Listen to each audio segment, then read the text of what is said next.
이번에는 Y단원, 지구촌 평화의 윤리의 내용 요소를 살펴보도록 하겠습니다. 자, 먼저 국제관계를 바라보는 현실주의와 이상주의의 관점을 비교하여 학습해야 하는데요. 현실주의는 인간의 본성을 악하게 보는 성악설의 기초에서 이기적인 인간들로 구성된 국가 역시 자국의 이익만을 우선적으로 추구하는 집단이라고 봅니다. 또 국제관계는 결국 세계 정부가 없는 상태에서는 무정부적인 상태일 수밖에 없다고 이야기하는데요. 국가의 목표는 국익과 생존이고 이때 다른 국가는 결국 우리 국가의 생존을 위협하는 잠재적인 위험 요소로 간주된다고 봅니다. 결국 국내 정치와 같이 국제 정치 또한 그 본질은 권력의 투쟁에 있다고 보면서 우리가 평화는 힘의 균형을 통해서만 일시적으로 예방하거나 억제함으로써 이제 단기적으로 이룰 수 있다라는 관점을 취하고 있습니다. 한편 이상주의는 인간 본성에 대해 선하다고 보는 성선설의 기초에서 인간 한 명 한 명이 이성적 존재인 것과 같이 국가 역시 이성적이고 합리적인 공동체라고 봅니다. 그래서 국제관계에서도 우리는 자국의 이익보다는 보편적인 가치를 우선시할 수 있다고 보는데요. 국제관계에서 발생하는 분쟁이나 갈등은 서로에 대한 오해나 혹은 이 제도의 미비함으로 인해 발생하고 있다. 그렇기 때문에 우리가 대화와 협력에 기초한 어떤 이성적인 힘을 발휘함으로써 국제기구나 국제법과 같은 어떤 이성적인 도구를 통해서 평화를 실현할 수 있다라고 이야기합니다. 이들 각각은 결국 국제 정치에 대해서 상반된 시각을 가지고 있기 때문에 장단점이 명확하다고 볼 수 있는데요. 현실주의에서는 결국 이 현실적으로 발생하고 있는 국가 간의 갈등을 설명해내는 데는 굉장히 유용하지만 국제관계에서 우리가 이루어오고 있고 이루어야 하는 협력에 대해 설명하지 못하고 또 다양한 국제적 행위의 주체들, 국가뿐만 아니라 국제기구라든지 비정부기구와 같은 다양한 행위 주체들에 대해서 고려하지 못한다는 점이 한계라고 볼 수 있습니다.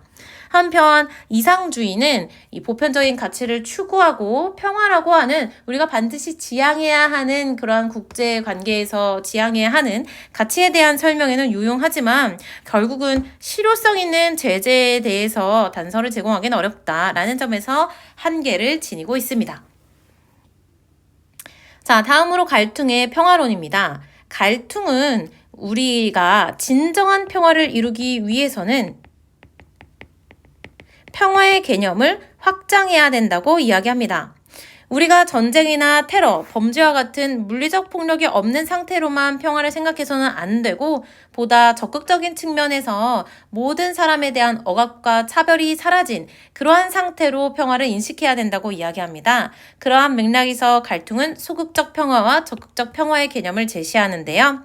직접적인 폭력이 제거된 상태는 소극적 평화로서 이 역시 진정한 평화를 이루는 데는 중요하고 필요하지만 이것만으로 진정한 평화를 달성할 수는 없다고 봅니다. 보다 적극적인 차원에서의 평화가 논의되어야 진정한 평화를 실현할 수 있다고 보는데요. 모든 수준의 폭력, 즉 물리적 폭력뿐만 아니라 문화적인 폭력이나 구조적인 폭력마저도 사라진 상태를 추구해야 한다는 것이죠. 단순한 인간 안보에서 평화를 논의하는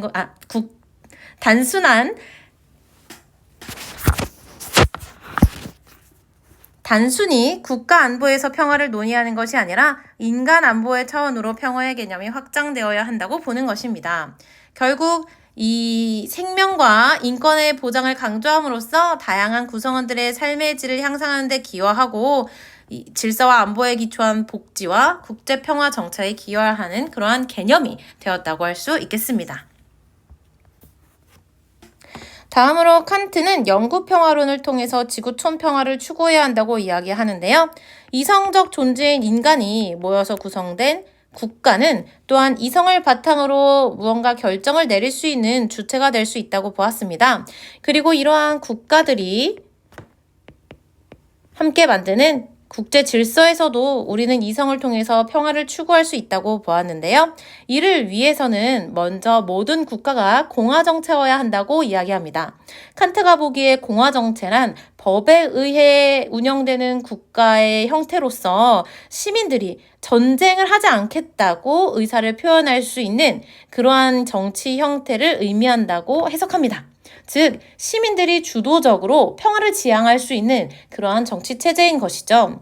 또 국제법은 국제기구에 기초해서 이루어지되 여러 국가의 연맹 조직을 토대로 해야 한다고 보면서 평화연맹의 개념을 도입합니다. 칸트가 봤을 때 이 평화연맹은 일시적인 평화조약이 아니라 평화를 추구하려는 자유로운 국가 간의 동맹관계로 이루어지는 그러한 연맹입니다. 이 평화연맹의 기초에서 또한 세계시민법이 제정되어야 하는데 이 세계시민법은 너무나 많은 범위에서 논의되는 것이 아니라 보편적 우호의 조건에 국한되어서 논의되어야 한다고 이야기합니다. 왜냐하면 이 세계시민법이 너무나 많은 범위의 법과 질서에 대해 관여할 경우 각각의 국가들이 지니는 주권을 침해할 수 있기 때문입니다.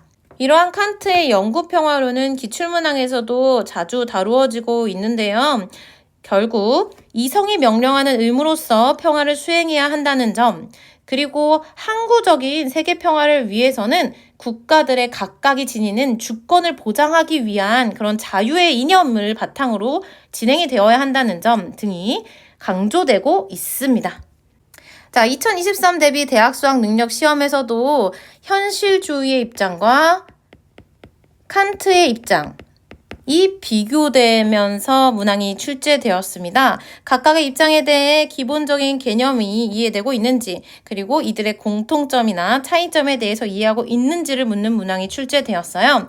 이 단원의 내용 요소들은 빠짐없이 다 익혀두는 것이 문항을 풀기 위해서는 중요한 학습 과정이라고 볼 수 있겠습니다.